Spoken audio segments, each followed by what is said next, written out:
এই যে লক্ষ্মী পুজোটা যে গেল, মানে আমাদের বাড়িতে পারলে আমার মা রান্নাই বন্ধ করে দেয়।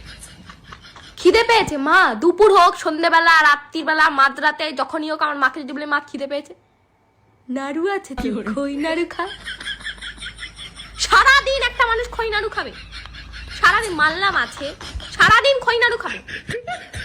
গরমকালে কিছু হলেই আম খা, আর লক্ষ্মী পূজার পরে কিছু হলে খই নাড়ু খা, খিদে পেয়েছে।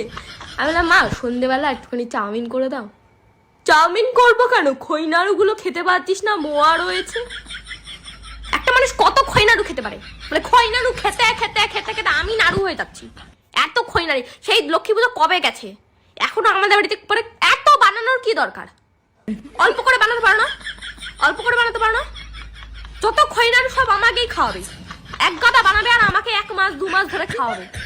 আর না বললেই বলবে আগেকার যুগের বাচ্চারা জানিস প্লাস্টিক নিয়ে এই বাড়ি ওই বাড়ি যেত। আর তখনকার দিনে বিরিয়ানি ফিরিয়ানি ছিল নাকি? তখনকার বাচ্চারা তো এগুলোই খাবে, এগুলোই তো খাবে। ওরা জানতো কি তখন কি খেতে হয়। ফ্রাইড রাইস চিলি চিকেন ছিল তখন।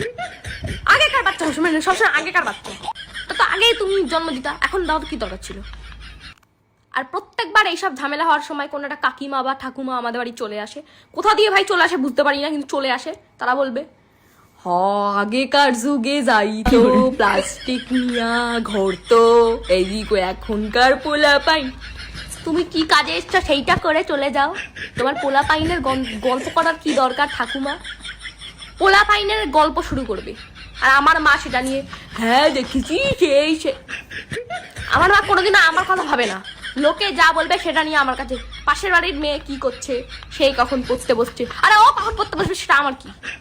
ও কখন পড়তে বসবে সেটা ওর ব্যাপার, আমি বসবো না তখন, ওর টাইম অনুযায়ী আমি বসবো।